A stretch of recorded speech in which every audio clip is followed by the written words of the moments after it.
The tiger cub would hide in the bushes and wait patiently until Denny got close to him. Then he would leap out, grabbing Denny's leg with his paws. Sometimes he would sneak up behind Cindy and pounce on her. Tiger mothers teach their babies how to hunt by playing games like this. Hungry TJ, opening a fridge for his snack.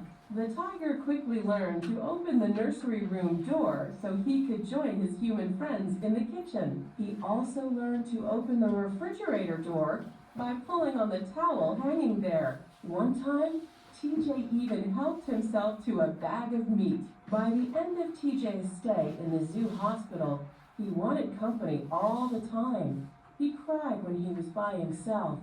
Nursery. A nursery is a place where babies or young children are cared for. Pounce. If you pounce, you jump on something suddenly and hold on to it.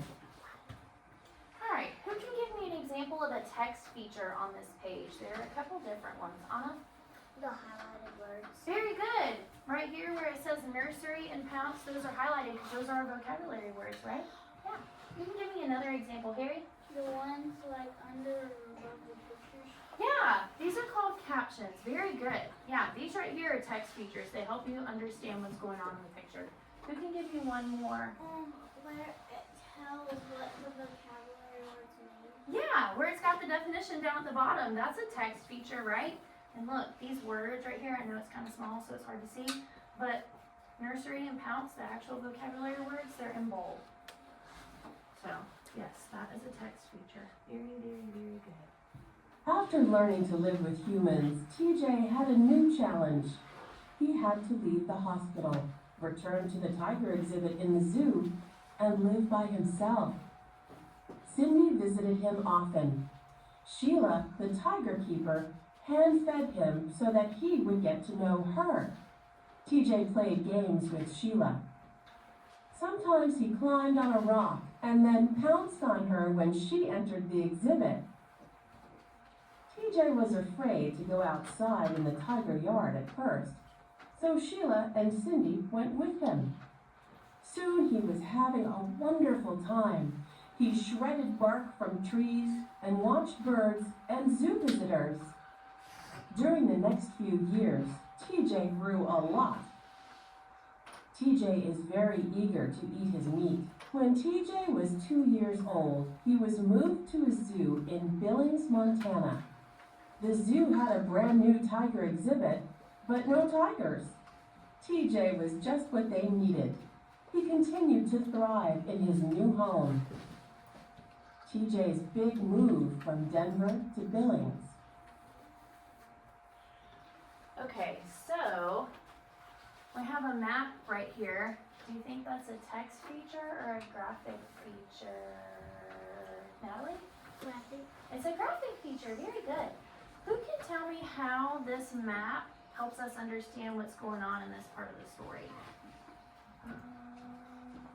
Easton. Where they're going to move.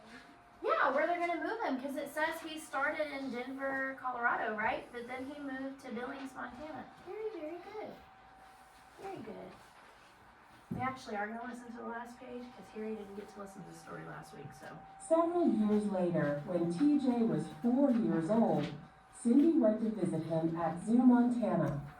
She watched the tiger splash around in his pool. After she called to him, TJ came over to the fence and shuffled, which is a sound that tigers use as a greeting. Cindy knew that TJ still remembered her. Cindy was amazed to see how big TJ was. The tiger keeper at Zoo, Montana estimated that TJ weighed 500 pounds. TJ had finally grown bigger than his father. TJ lays on his rock in Billings, Montana. All right, that's the end of our story. I know you missed it last week, Harry, so I want to listen to the whole thing. Who can give me an example of a text feature or a graphic feature on this page? Redington? The tiger picture and where it says Zoo Montana on the bottom. Oh, are these right here, are they text features or graphic features? Not the caption, but the picture and the illustration.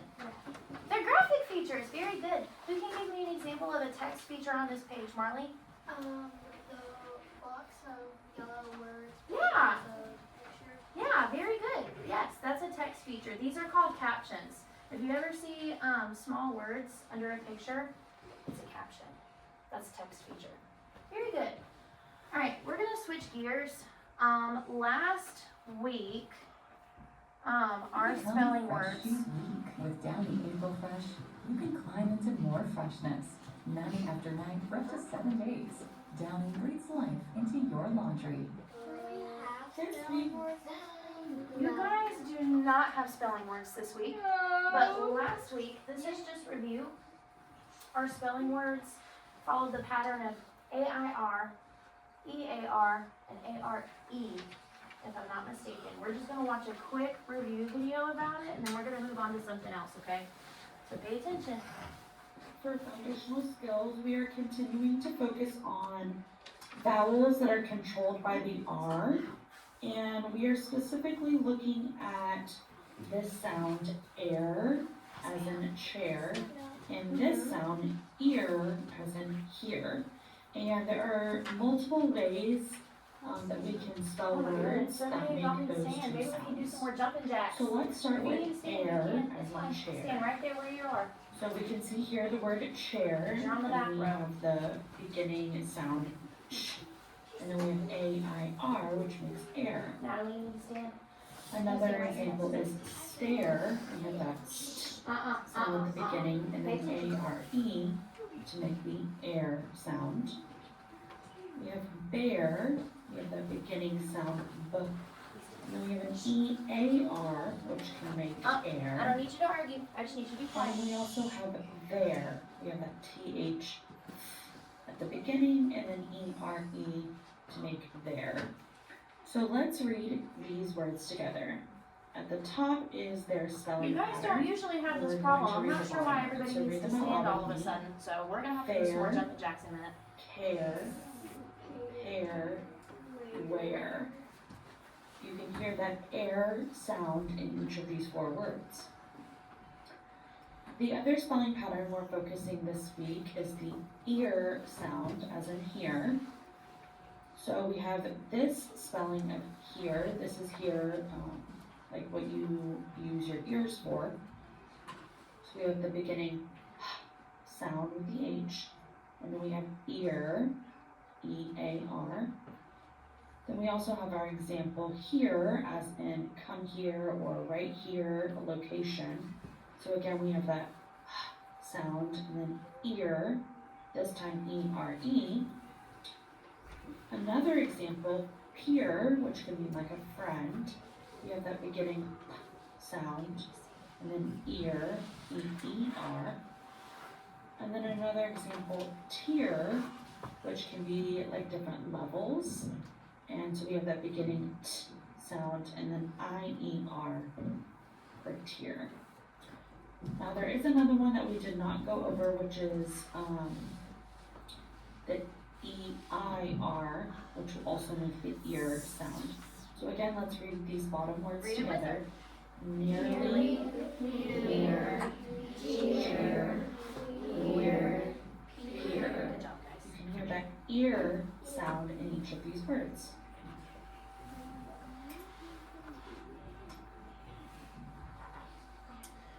Okay.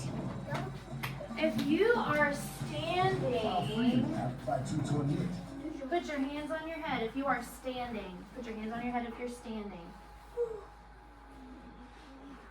Touch your shoulders. Touch your knees. Touch your toes. Touch your shoulders. Touch your head. Grab your tummy. Pat your head. Grab your tummy and pat your head at the same time. Alright, have a seat. Everybody needs to be back on the carpet because you guys can stay awake perfectly fine. You guys are good. We got this. We got it under control. I know we can do it. Alright.